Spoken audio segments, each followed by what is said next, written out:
Waduh, ada partai politik hingga pejabat jadi backing Ponpes Al Zaitun, pantas seperti tak tersentuh hukum. Dulu kan banyak pejabat yang hadir ke sana tuh. Nggak tahu tuh pejabat, nggak tahu isi Al Zaitun, ditipu Panji Gumilang atau bagian dari itu kita juga nggak tahu. Pejabat nih yang dimaksud pejabat yang pejabat bagaimana? Pejabat menteri dari A sampai Z dulu datang ke Al Zaitun ketika zaman saya ada acara-acara di Al Zaitun. Pejabat RI ya? Ya. Wish. Pejabat negara RI. Ya mungkin karena ngelihat pesantren megah. Ini fasilitasnya lengkap, ada pertanian, perhutanan sukses, datang ke sana. Atau mungkin bagian dari sana kita nggak. Kalau saya melihat ini kan ketika sudah keluar, ini ternyata bukan produk agama, ini produk politik. Dan sudah terbukti 2024 ada penggelembungan suara sebesar 24.000 di Al Zaitun. Itu baru di internal, belum yang dari jamaah yang teritorial. Ya, dan pemerintah harus mengambil tindakan dong. Jangan membiarkan gitu loh. Jangan pembiaran ini gitu. Oh, dulu kan ada tokoh-tokoh yang datang ke sana. Ya mungkin tokoh-tokoh itu nggak tahu bahwa di sana tuh begitu gitu. Coba baca lagi investigasi yang dilakukan Depak, investigasi yang dilakukan MUI, supaya kita semua paham tentang apa itu Al Zaitun. Kami melihat seolah ini ada pembiaran di pemerintah, tapi ya kami tidak mundur karena saya melihat ini bukan kejahatan biasa masalah negara Islam Indonesia yang berpusat di Al Zaitun ini. Ini tragedi kemanusiaan. Tragedi kemanusiaan. Anak muda dihancurkan ekonominya, dihancurkan akhlak dan akidahnya, dihancurkan masa depannya. Ini paket komplit. Oke. Dan semuanya diam. Di mana Pak Menteri yang biasanya ketika viral muncul, di mana Komnas HAM? Dari setiap pengaduan, yang masih mau buka pintu cuman polisi, bukan saya belain polisi, bukan. Walaupun proses hukumnya nggak jelas, tapi mereka mau buka pintu. Tapi terus terang saja, saya melihat ada kebohongan dari Majelis Ulama Indonesia. Kenapa? Ya karena hingga hari ini tidak pernah mengeluarkan fatwa, itu yang pertama. Yang kedua, hasil penelitiannya sebenarnya tidak pernah diumumkan. Hasil penelitian MUI itu kami bongkar. Karena itu masuk laci, akhirnya kami bongkar penelitian itu. Dan berapa kali kami ngirim surat, berapa kali kami datang. Karena maaf ya, dalam urusan Ahmadiyah, Lia Eden mereka semangat, tapi dalam urusan yang menyangkut NKRI ini harga mati. Saya pikir Pak Hendro juga harus paham itu. Penyesatan tentang rukun Islam. Wish. Syahadat disesatkan. Memang lafadznya masih asyhadu alla ilaha illallah, tapi ditafsirkan di NI itu tidak ada negara kecuali negara Islam. Barang siapa bernegara selain negara Islam, maka dia kafir, zolim, fasik. Mau milih yang mana? Wa asyhadu anna Muhammad Rasulullah. Dan saya adalah Rasul. Saya Rasul. Rasul itu seperti seorang lurah. Siapa yang ngaku Rasul itu? Ya, semua. Jadi Rasulullah itu Rasul ditafsirkan dengan ro'yu.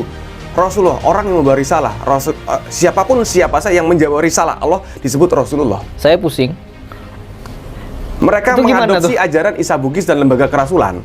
Lembaga kerasulan. Ditaksirkan semua menggunakan ro'yu dengan pikiran semau mereka sendiri. Jadi Mas Ken di situ pernah jadi Rasul. Rasul itu hanya sebuah jabatan seperti lurah, orangnya meninggal tapi jabatannya akan berlangsung sampai kiamat. Salat itu ada dua macam, salat ritual dan gimana tuh salat ritual 5 waktu. Oke. Yang satunya? Yang salat ya cari duit, cari orang itu adalah menegakkan program negara itu salat. Oh iya? Negara ini nggak butuh salat, negara ini butuh dana, butuh orang untuk mendukung program. Nyari dana terus? Iya, setiap hari cari dana, cari uang. Untuk membangun 1.200 hektar. 1.200 hektar ya. Untuk membangun itu dana ya. Ya, dan modusnya dulu berbagai macam, kita menghalalkan segala cara. Ternyata ada partai politik dan pejabat yang menjadi bagingan Ponpes Al Zaitun. Pantas saja hingga saat ini seperti tidak tersentuh hukum siapa pejabat dan partai politik yang ada di belakang Ponpes Al Zaitun. Partai politik dan pejabat tersebut ternyata memiliki andil besar di Indonesia. Hal ini terungkap dalam kanal YouTube @gurugembul Minggu 7 Mei 2023. Dalam video YouTube tersebut terungkap alasan mengapa Ponpes Al Zaitun selalu menimbulkan kontroversi dan tak ada satupun yang berani memberikan teguran. Hal tersebut karena memang ada kekuatan besar yang membackingi Ponpes yang berada di Jawa Barat tersebut. Video berdurasi hampir 20 menit tersebut mengungkapkan bahwa selama ini Ponpes Al Zaitun ternyata memiliki backingan besar dari petinggi partai di Indonesia. Banyak pejabat dan petinggi partai yang dekat dengan Ponpes Al Zaitun, ujar narator dalam video. Polemik yang terjadi di Ponpes Al Zaitun Indramayu diketahui dari dulu hingga sekarang tak ada habisnya. Kontroversi di Ponpes Al Zaitun terjadi silih berganti seakan tak ada yang berani memberikan teguran ataupun peringatan. Polemik yang terjadi di Ponpes Al Zaitun Indramayu diketahui dari dulu hingga sekarang tak ada habisnya. Kontroversi di Ponpes Al Zaitun terjadi silih berganti. Seperti halnya kontroversi baru-baru ini yang menggemparkan masyarakat Indonesia mengenai soft laki-laki dan perempuan dijadikan satu oleh Ponpes Al Zaitun kala melaksanakan sholat Id. Tak hanya itu, adzan menyeleneh juga dilakukan di Ponpes Al Zaitun. Bahkan pendiri Ponpes Al Zaitun Panji Gumilang menyatakan dalam waktu dekat pihaknya akan memakai santri putri untuk dijadikan khotib Jumat. Panji Gumilang juga membuat kehebohan setelah menyatakan bahwa Ponpes Al Zaitun tidak menggunakan 4 mazhab dunia, melainkan bermadhab kepada Presiden pertama RI Insinyur Soekarno. Ini juga diduga kuat lantaran banyak kontroversi yang terjadi di Ponpes Al Zaitun, namun hingga saat ini belum ada kepastian statusnya. Sebelum adanya kontroversi yang terjadi baru-baru ini, mencuat juga kasus lama yang terbongkar satu persatu. Di antaranya adalah pengaduan seorang wanita mantan pegawai Ponpes Al Zaitun yang mengaku telah dilecehkan oleh Panji Gumilang. Kasus pelecehan dan pencabulan itu terjadi pada 2021 lalu. Namun hingga kini belum ada tindak lanjut mengenai pengaduan itu meski sudah dilaporkan kepada pihak kepolisian. Ternyata ada partai politik dan pejabat yang menjadi bagian Ponpes Al Zaitun. Pantas saja hingga saat ini seperti tidak tersentuh hukum siapa pejabat dan partai politik yang ada di belakang Ponpes Al Zaitun. Partai politik dan pejabat tersebut ternyata memiliki andil besar di Indonesia. Hal ini terungkap dalam kanal YouTube @gurugembul Minggu 7 Mei 2023. Dalam video YouTube tersebut terungkap alasan mengapa Ponpes Al Zaitun selalu menimbulkan kontroversi dan tak ada satupun yang berani memberikan teguran.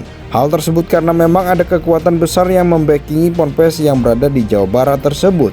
Video berdurasi hampir 20 menit tersebut mengungkapkan bahwa selama ini Ponpes Al Zaitun ternyata memiliki backingan besar dari petinggi partai di Indonesia. Banyak pejabat dan petinggi partai yang dekat dengan Ponpes Al Zaitun, ujar narator dalam video. Polemik yang terjadi di Ponpes Al Zaitun Indramayu diketahui dari dulu hingga sekarang tak ada habisnya.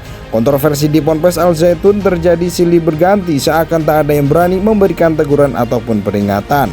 Polemik yang terjadi di Ponpes Al Zaitun Indramayu diketahui dari dulu hingga sekarang tak ada habisnya. Kontroversi di Ponpes Al Zaitun terjadi silih berganti. Seperti halnya kontroversi baru-baru ini yang menggemparkan masyarakat Indonesia mengenai soft laki-laki dan perempuan dijadikan satu oleh Ponpes Al Zaitun kala melaksanakan sholat Id.